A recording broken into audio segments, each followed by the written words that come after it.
Hello, pilgrims. I'm Bruce McDonald, and this is the Talamanca Review. Brandon's a little stuffed up, so he'll come on later in the week.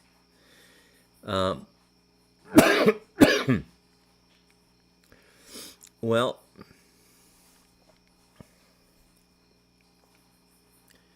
it's very nice to have my son here. Those of you who are parents know that feeling.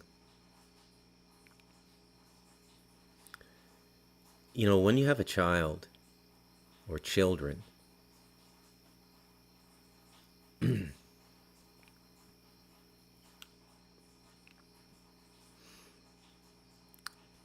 you experience the life with your child, you raise your child, you see your child into adulthood, all these sorts of things.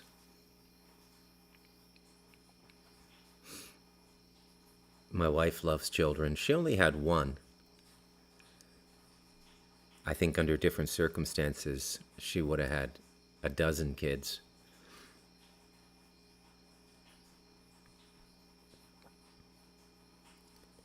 It's such a simple life. Family. So simple, so straightforward.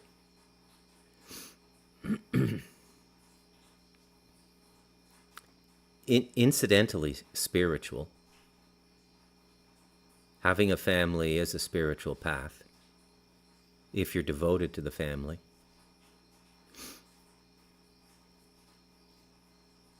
In many ways, that was really the spiritual building block of all social reality, was the family. I can't even imagine what it's like to be my age, 58, and not have kids. And, you know,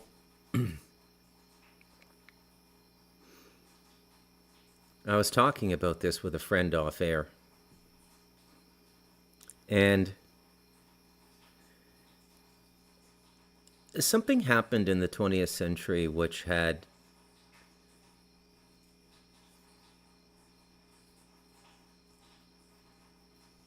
I'm not going to say it never happened before, but in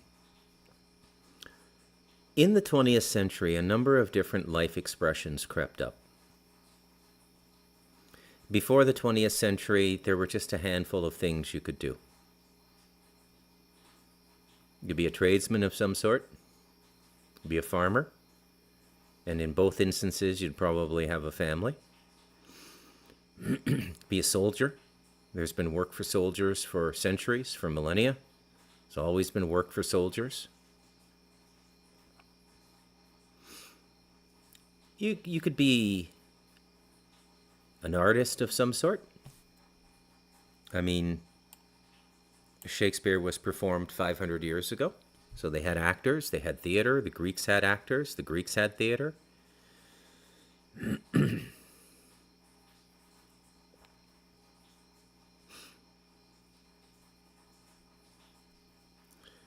But people were defined by the roles they chose to play in life. And those roles were relatively limited. And then a term crept into our language. And I'm going to actually look this up now and find out where it came from, because I'm curious.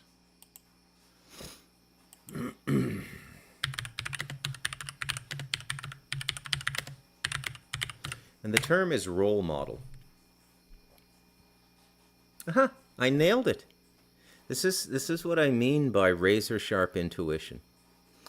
The earliest known use of the noun role model is in the 1940s.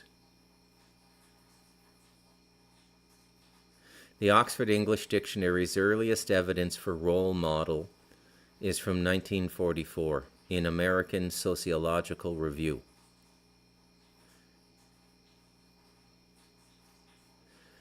Role model is formed within English by compounding the etymons role, which is a noun, and and model, which is a noun. Let's just check the Oxford English Dictionary here. That was just the first one that popped up on Google. Stay with me. This is going to pay. I know what I'm doing.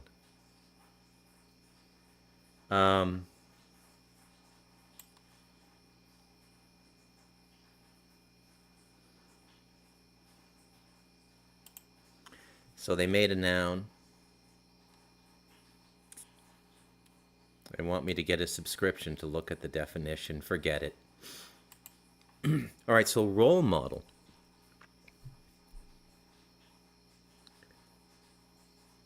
Role models have been one of the main ways that they've affected social change. Okay? And before that, there were no role models. All figures of reverence prior to a few centuries ago were religious. All objects of veneration were religious. All humans of veneration came from a religious or spiritual role.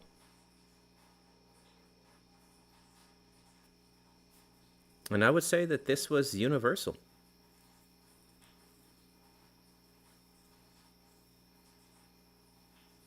Certainly true in the West, certainly true in Europe, certainly true. I guess you could say that new figures emerged with the colonization of Australia, New Zealand, and Canada and the United States. You know, pioneer was a role model of a type. You know? And remember, when we all came over to North America, we were pioneers. We were not immigrants. You know, an immigrant is somebody who lands and meets people and has a bunch of arrangements made for them and then wait for a paperwork process to finalize so they gain citizenship. I know when my family came over to Canada, the MacDonald family in, I think, 1798 is when we came over. Came over on a wooden boat, and a significant percentage, I think somewhere between 10 or 20% of the people would die in transport. Let me just check that. I like to check things when I'm talking to you folks. How many people would typically die in a voyage from England to the United States 300 years ago?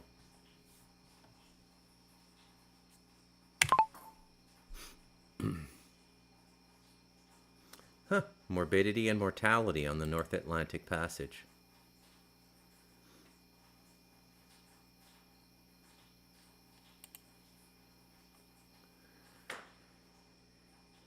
The voyage from Europe to America in the 18th century has been, which would be the 1700s, has been portrayed as a harrowing experience. The historical literature has been full of examples of traumatic crossings where starvation, thirst, sickness from a host of diseases, cramped quarters, heat, cold, dampness, contrary winds, raging seas, unpalatable food, and the foul water led to much suffering and death.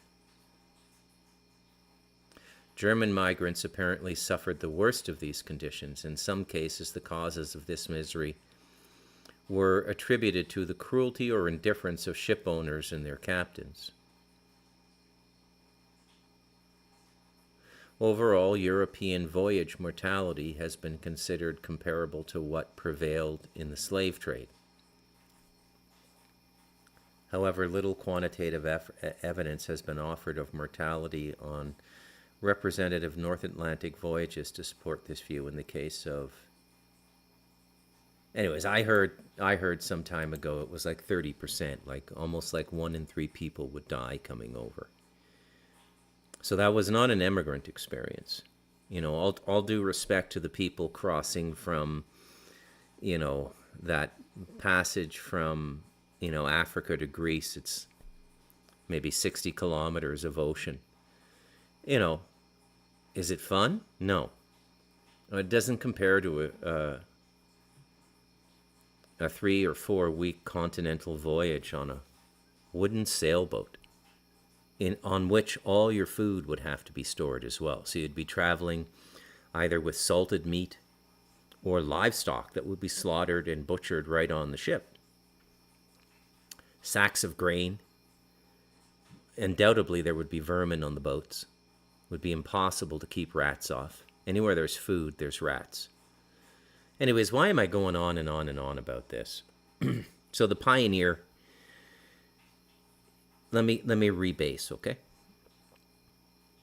So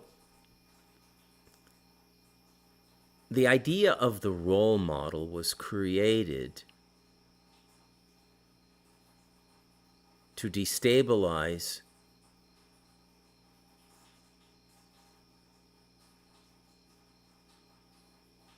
the natural structures that keep human beings whole, like family.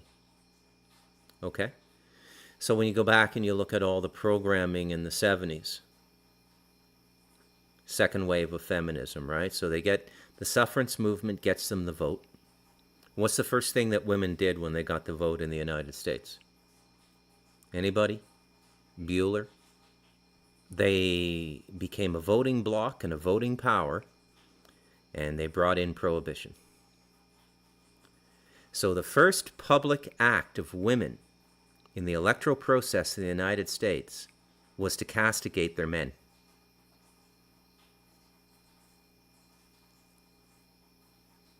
Now, I don't know how bad drunkenness was. I mean, how could it be any worse than cocaine, heroin, fentanyl, crystal meth, tent cities in LA?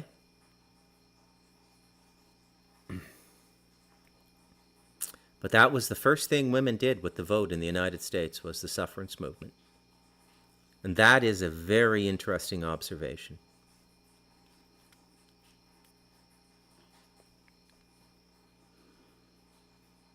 I had several women. Several. When I say several, it's like usually 3. I can't remember. Two I know for sure, and the third I heard secondhand. But I had I cover this in the first 3 chapters of The Devil in Us, talking about myself growing up through this period in the 70s and the turmoil it created between my very traditional father, who wanted his wife to stay home with the kids because he made enough money to support the family, and he felt that a woman should be with the kids until they're the youngest is at least 13.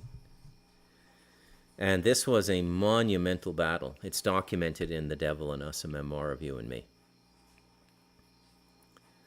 And but if you go back and you look at the TV of that time, what is it? It's all these independent women role models. Okay? So let's just take a look. And if it's not that, it's taking apart existing models of consciousness, like All in the Family, Archie Bunker. This is what we need to make fun of. But we don't bully. We don't bully because we're leftists. We don't bully. This isn't bullying. This is social correction through humor. Right?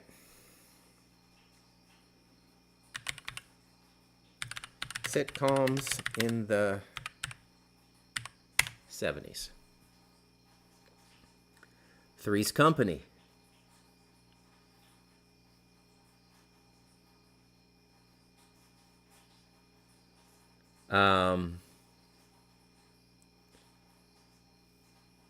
Mary Tyler Moore's there. Happy Days, of course, for those of you. Taxi. Everybody remembers Taxi. That was a great show. All in the Family. Good Times. Rhoda, which I think was a Mary Tyler Moore spinoff. WKRP in Cincinnati. They had a few female role models in that. Mork and Mindy. Alice. Remember Alice, the waitress, the tough as nails, single mom? Right? So celebrating the single mother, that became a role model. What kind of a society would celebrate a single mother? Now, I know many of you who listen to me are probably single mothers. By many, I don't mean a majority, but 10, 15, 20, 25%.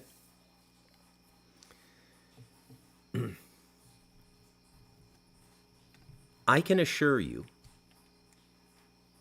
that no child wants to be raised by a single mother. No child wants to be raised by a single father either. It's not about gender. The family is the cohesive unit.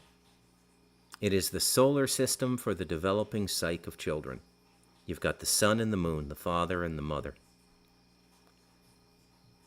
And any deviation from that is a deliberate corruption of one of the most fundamental building blocks of human existence. But this role model went deeper than that. Okay? And a lot of it, I have to be honest about this, a lot of this role model, the rugged, solitary, rootless, family, without family, world-weary, wandering, wise person, was very often, in the early 20th century, a writer or a poet. Now, many of them did marry and have children. Wallace Stevens, by the way, that's a bona fide Mandela effect. I have not been able to stop thinking about that since I accidentally discovered it live on air. A couple people reached out to me. One of them studied literature at university. He said, no, Bruce, you're 100% right. Wallace Stevens got the Nobel Prize in 1955. So not even time is sacrosanct anymore. Okay? Not even time.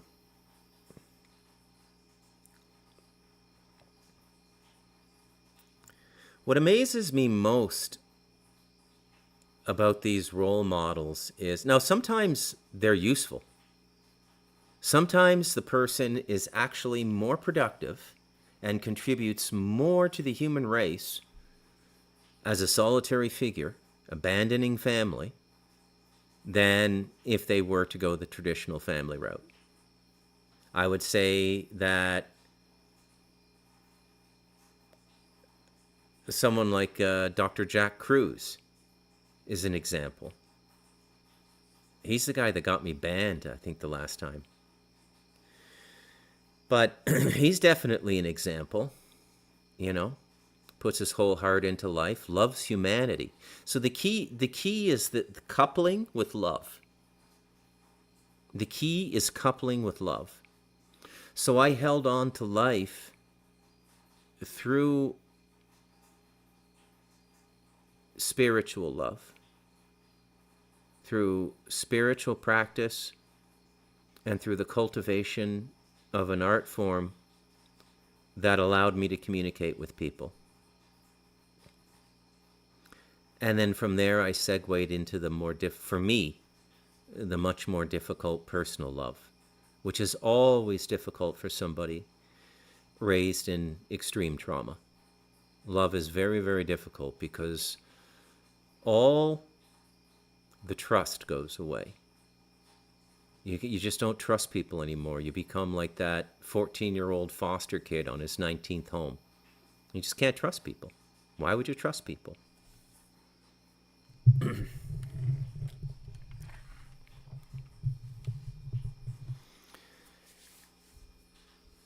couple of the more ridiculous role models I've seen in the last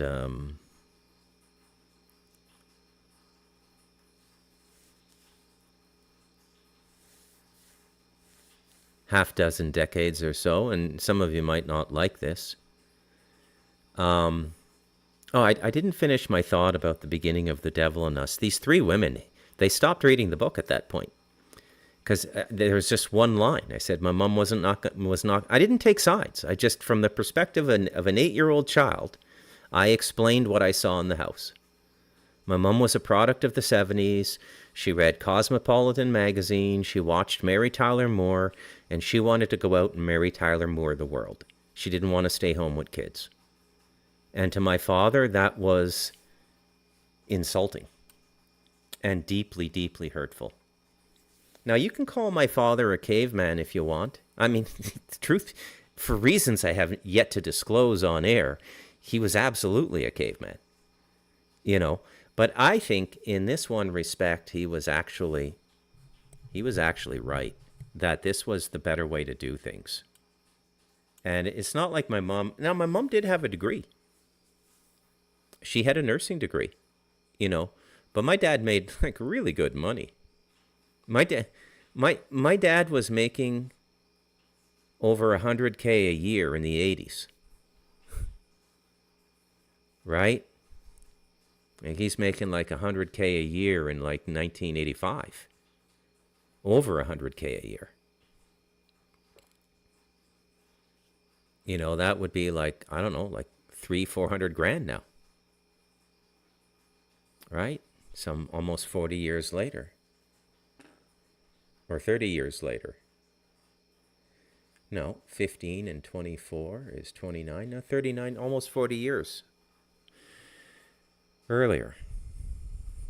God, it's sometimes hard to reconcile how old I am now. When I sit down to do the math, in my mind, I'm always 28. I don't know what it is. I don't know if any of you are like that as well, but like, I'm always, 28 years old in my mind. I don't know why that is, but it just is the way it is. Anyways, so the two most ridiculous role models of the 20th century were Diane Fossey and Jane Goodall. Absolutely, completely, and utterly wasted lives, as far as I'm concerned. Now, they've been almost canonized now. Now, if you don't know who they are, Diane Fossey was the woman who left everything, went to Africa, literally lived with silverback gorillas for decades, published on them in nature journals. I forget what her scientific background was. But she literally lived in the jungle with silverback gorillas, and everybody thought, wow, women can do anything.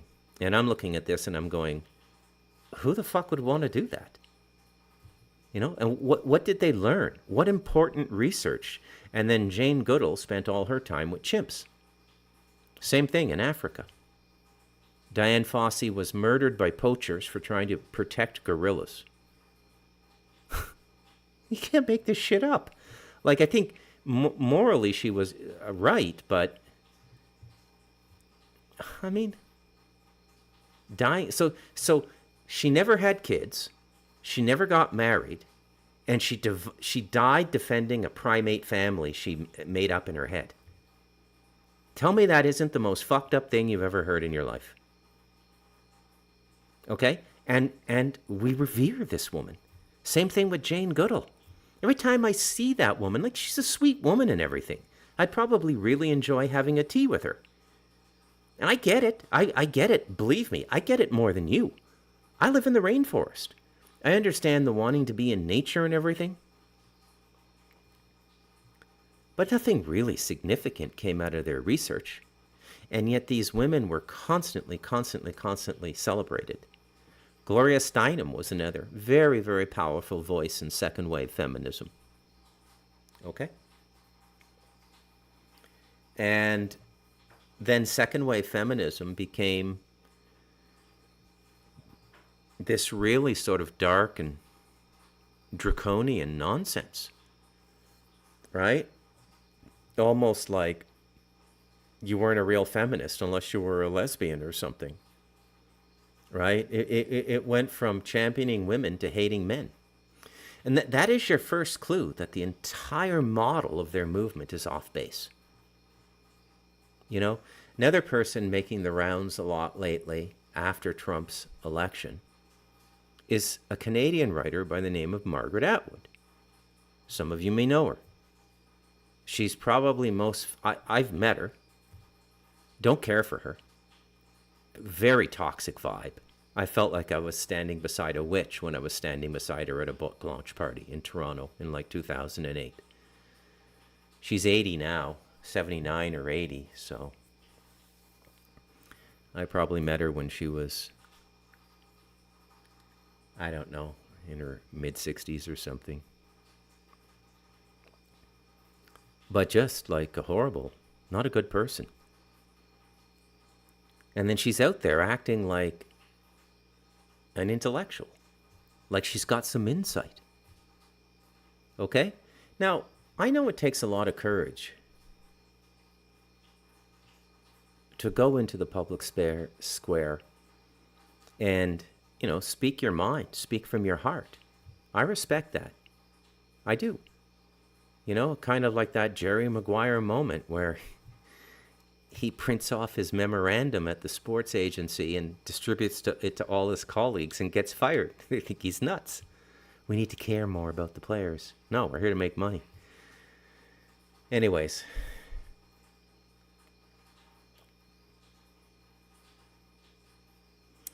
Yeah, so Atwood's out there and she's going on and on about reproductive rights and women should have control over their bodies. I mean, first of all, that's not an intellectually cogent position, and nor is it egalitarian. It's a manifestation. So I'm going to say some things tonight, and some of you might hate me. Okay? And I remain free to change my mind in the future. Okay? So, but this is just on my mind. I think one of the most evil things that's been done to us is tampering with gender roles. And transgenderism is just the final expression of it. It's just for the morons who weren't able to pick up on what was going on in the 70s, which my father, he knew. This is bullshit. He's a very smart, very perceptive guy in his own way. His only defect was the guy had demons, like literally had demons. And was not possessed, but he could become possessed.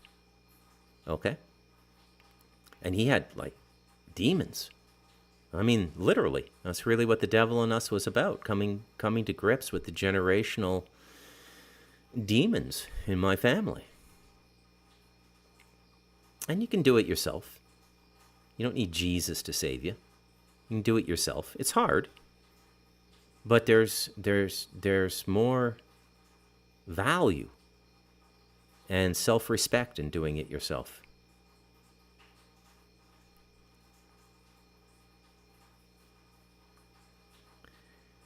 Yeah. So I think, when I think about like people like Gloria Steinem, who was a CIA asset, so feminism was a CIA agenda. And by the way, like, I'm not giving you my opinions. Sometimes on the Talamanca Review, I'll give you my opinion. But in the rare instances that I give you my opinion, I'll say this is my opinion. What I'm telling you today are facts. They're facts. Okay? I go back to the Hollywood producer, Aaron Russo. Most famous for producing a hit movie in the early 70s, The Rose, with Bette Midler. And sometimes these outsiders, if they gain enough notoriety, they'll start to interact with this controller class. The kinds of people who have 9-year-olds like Annika Lucas available for world leaders and bankers and stuff like that. The kinds of people who have a stable of 9-year-old mind-controlled satanic slaves to sexually pleasure and blackmail powerful people. Those kinds of people. And Russo met the Rockefellers and became friends with them. I think David was the one he knew. David died recently. But this would have all been back in the 70s. I don't know why. And then he reached a point where he just couldn't take it anymore, and he made a documentary. He died shortly after that. I think they killed him. Right? If you figure it out yourself, you can say it. If somebody tells you and you repeat it, they'll kill you. And they usually tell you, don't ever repeat this. And they mean it. And by the way, if you don't understand, that's a contract. And this whole world revolves around contract. It's the ultimate fetish in the satanic world, the contract. Okay? And so if you want to know who the most satanic people in the world are, it's not necessarily the people out in the woods trying to summon a demon. Those could be just confused millennials. In fact, I could see a lot of people trying something like that just to see if it's real. Right? It doesn't, you know.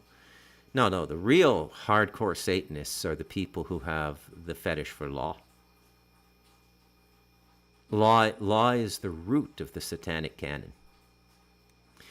Any scripture that claims to be the law of God is really purely satanic, because God has no law. This is a free will space. There's consequence. There is law. But not only does God permit you to break the law, it's God's preferred method of you learning the law experientially, which is why we're down here so long. So, where do souls come from? You ever think about that? Right? So a soul is an eternal being that has no beginning or end. So a soul is a drop of water in the ocean of consciousness. Consciousness itself can be aware or unaware. Okay? So the growth of awareness is the expansion of your consciousness geography. Consciousness being assimilated is the acquiring of awareness. So for a soul to be formed as an individual being, there's a whole program it goes through. Okay? When pure consciousness comes in to 3D life, it begins in the mineral form. And that's why there's so much mineral fetish in spiritualism. You know, whether gold, silver, crystals, emeralds. And they do have properties, probably most fully realized in Atlantis. Crystal-based technology. So, by the way, Superman is a thinly veiled Atlantean story. You know, Krypton is Atlantis. It was actually here on this planet. Okay? And their technology in the comic book was based on crystals. And that was the basis of the technology in Atlantis, was crystals. And it's a whole other line of technology. Our line of technology is, a lot of crystals now. But because you can add silicon into the crystal family as well. And we've created a rather astounding silicon reality around us.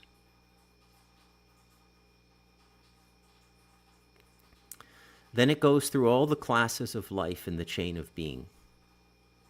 Mineral, vegetation, in all forms of life. All forms of life. Okay?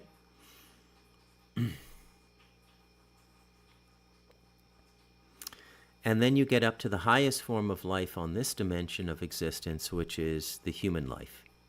And then within the human lives, just within the human lives, you've got millions of years of difference in soul experience, of being a human being.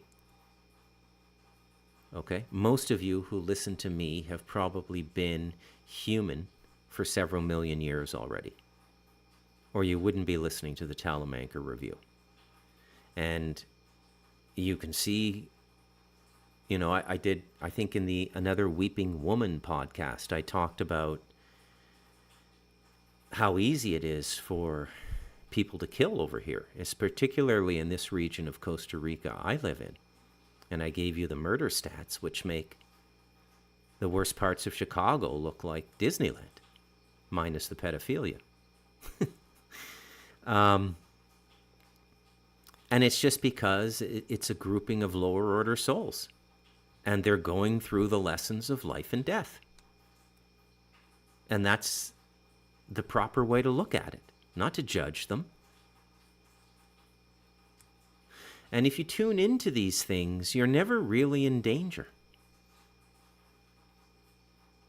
Because for you to be in danger, you would have to be a threat or a challenge to them in some way. And if you're living at an elevated consciousness, you're neither a threat nor a challenge. You're not going to compete with them for money, women, or pride. And you're not going to have any problems. You may get jacked for a cell phone and whatever money you have in your pocket.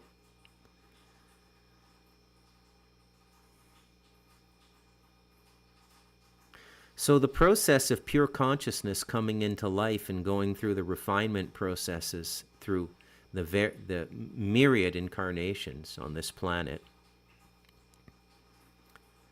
are what create the individuated soul. And the individuated soul in its fully realized state is a fully aware particulate of God, meaning that the drop becomes the ocean. It's no longer a drop separated from the ocean. It's a drop, the consciousness of which can re-engage the ocean. By the way, the incarnational field doesn't end in matter. Incarnations continue outside the body. So you can start then to go into other life forms. You can start to become, at certain levels, you can start to become spiritual fixtures in the universe. A god is an incarnation. It's not an eternal thing. All these gods the Hindus worship, this creature the Jews worship, Hashem, Yahweh, whatever you want to call it, very temporary entity.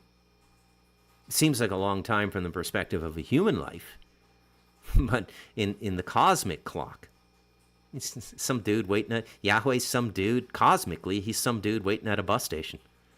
That's it. That's his relevance. Okay? And we go into these incarnations. You can get a demonic incarnation. That would be kind of punishment. You can get an angelic incarnation. You can get an incarnation as a god. Okay? It's like, almost like a giant corporation. Okay? Now, when you look at the West and you try to compare it to other parts of the world culturally, and this is a hobby of mine because of where I live and because it's so different from where I come. Oh, same TV, same Netflix, same Mac computers, rice is rice, whether I'm eating it in Central America or North America. But the cultural imprint here is completely different. They're still living the way, they still have the values we had 150 years ago. Okay? It's very interesting the way things work over here.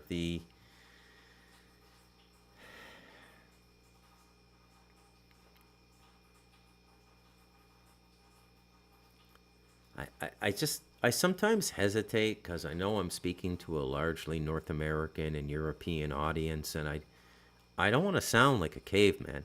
And I don't want to offend anybody. But maybe sometimes I should just speak, and if offense happens, it happens. I'm a little gun shy after the reaction to part of the book. And what I notice is that when women react to these things, like the line, my mother wanted to marry Tyler Moore her life, do they actually think about what I'm saying? Do they actually think about what I'm saying? Or do they just react out of some embedded, entrenched, programmed response that they think they have to do? Nobody's going to set me. I mean, you watch these Margaret Atwood interviews. I watched probably a half dozen of them, anywhere from 15 to 30 minutes. This happens to me a lot. Somebody will pop up in my YouTube feed, and then the way the algorithm works, if you watch one, it'll give you more.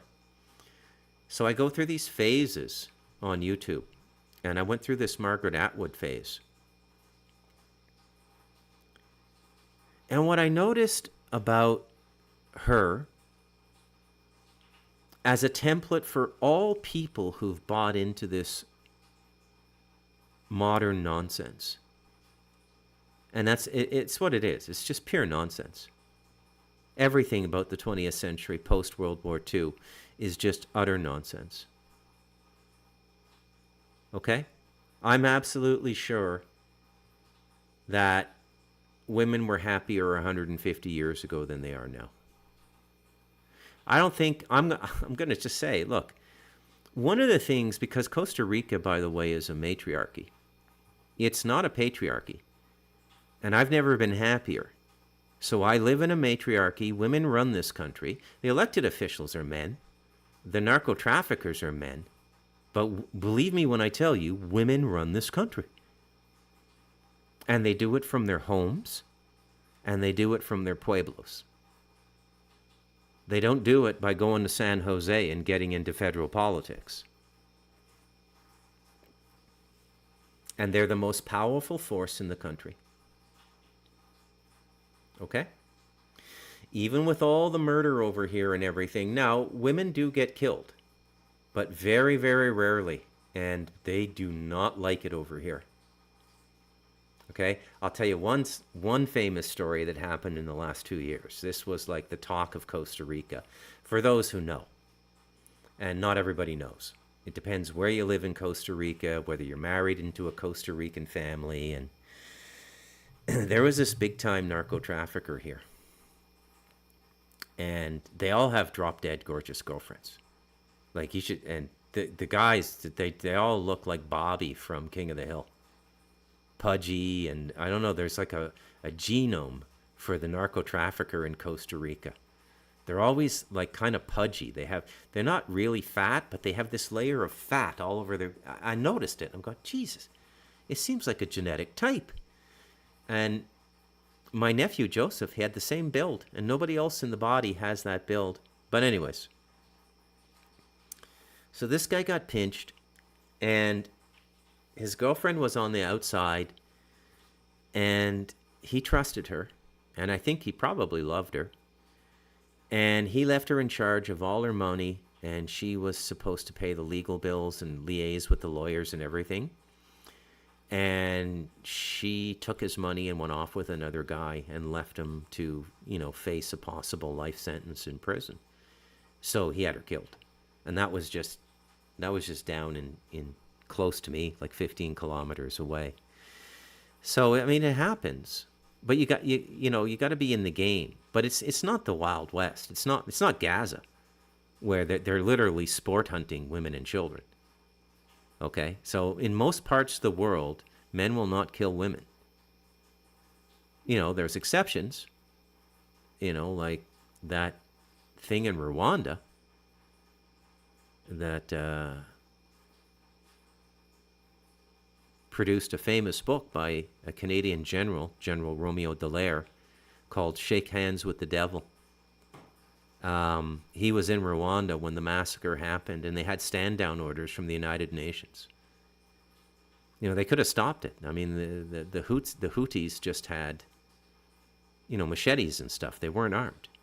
And they had stand-down orders from the United Nations, and the Canadian peacekeepers in Rwanda had to sit and for 10 days watch people hacked alive and not do a thing about it.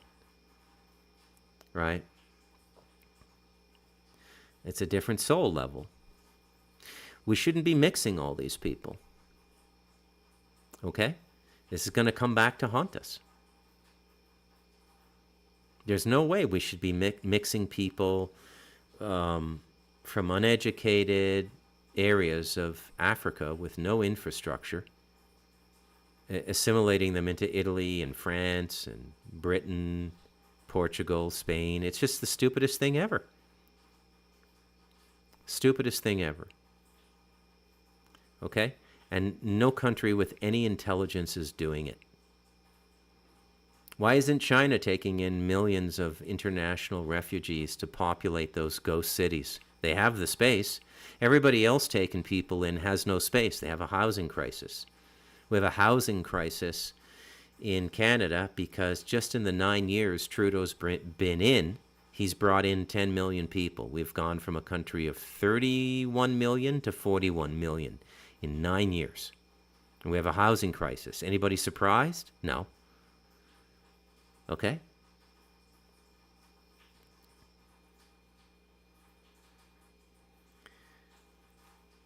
How do I say this without sounding,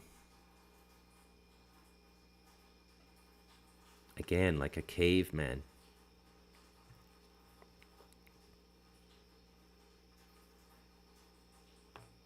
Okay, maybe this is the way to do it. Tie it all up. There's things men can perceive that women can't, and there's things that women can perceive that men can't. These are generalities, not absolutes. You can definitely find men who can perceive everything a woman can perceive, and you can find women who can perceive everything a man can perceive. But generally speaking, for the vast majority of people, men have certain blind spots based on gender, and women have certain blind spots based on gender. Okay? Women can become mired in sentiment and not be able to accept a reality. And men can shut down their feelings because the complexity of them is too much to deal with. Okay? What I'm referring to are those situations in life where the life raft is full, the boat is sinking, and people are going to die. How do you make those decisions? If all the people who are going to allow themselves to fall into the icy waters beside the Titanic and allow their bodies to become food for fish and to die alone in the dark in the middle of nowhere, if they volunteer to do that, that is the most noble thing that could happen.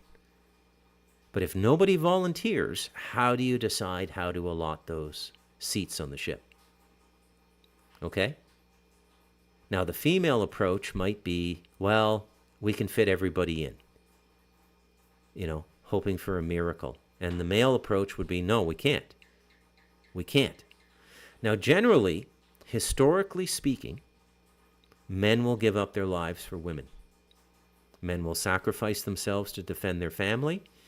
And a man will, generally speaking, I'm not sure if it's still true, but generally speaking, a man would give up his life for a woman, especially if that woman had children and had responsibilities and had to raise 2 or 3 children. So if I was in a hostage situation and the terrorists said, okay, well, we're going to make an example out of someone. They're not meeting our demands. We got to kill somebody. And I was in a plane with 150 people, and I looked around and I went, okay, well, I'm 58. My son's fully raised. I've had a great life. I look around, there's a mother with a child, there's a young father. I'm going to go, I'm the perfect candidate. I'll go. And I would volunteer. I know you think I'm joking, but I would. Like in the blink of an eye. And do you know why? Because I wouldn't be able to live with somebody doing it for me. I would not be able to live with that sense of debt. Okay? Now, for millennia and for centuries, women have lived off that grace from men and never really acknowledged it.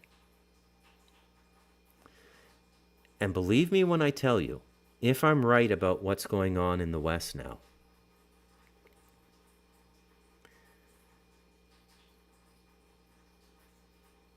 the Mary Tyler Moores of this generation are going to find out pretty quick why men were needed.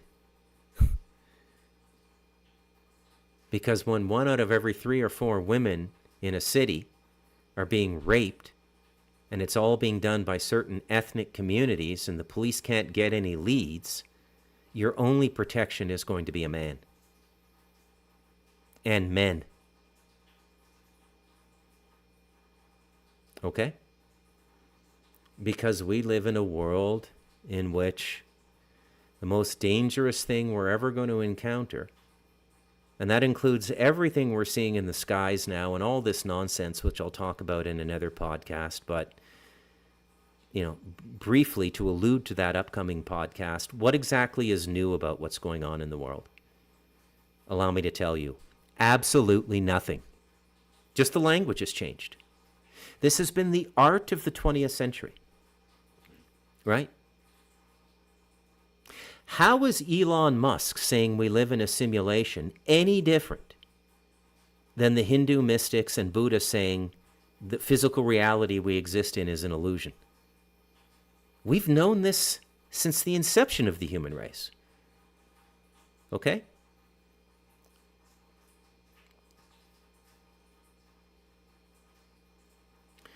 But everything will rebalance because that's what we do. We rebalance. Remember what I said 30 minutes ago in this podcast. The method of learning that God prefers is to make the mistake, because that's the learning that imprints on you. You don't know anything if you don't know it experientially. You could listen to Brett Weinstein explain in almost perfect math and English what spooky action at a distance is. And if you were to say to him, Brett, have you ever projected your consciousness 100 kilometers away and read a note on somebody's nightstand, called them up, and said, this is what your note says, and you were right? Well, he's going to look at you like you're crazy. But he's the one who's crazy, because he's pretending to know something he doesn't know.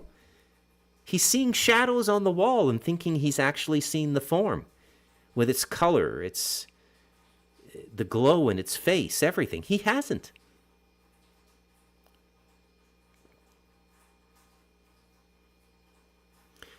The only path out is within. The only escape from the almost non-stop fear and confusion that's coming is within. I've been telling you for a year now on the Talamanca Review. I've been telling you for 5 years in my books. I've been telling you for 5 years on the various radio shows I've done here and there. It's the only way. You have to take up an internal life, because the external world is emanating from what's inside of you. So to understand the external world, the true science to understand it is meditation. If you want to deconstruct and exploit it like you're not a part of it and you have no respect for the creation or the creator, then by all means, go the physics and calculus route. Create AI. But realize that that's not just a mistake you're making in your own backyard. You will be held to account for what that does to the whole human race. What's another thing that's going on now is epic levels of karmic consequence. If you ever were going to lead a life in which you did less, now would be the time. Just because it's epic levels of consequence now. Okay? Epic levels.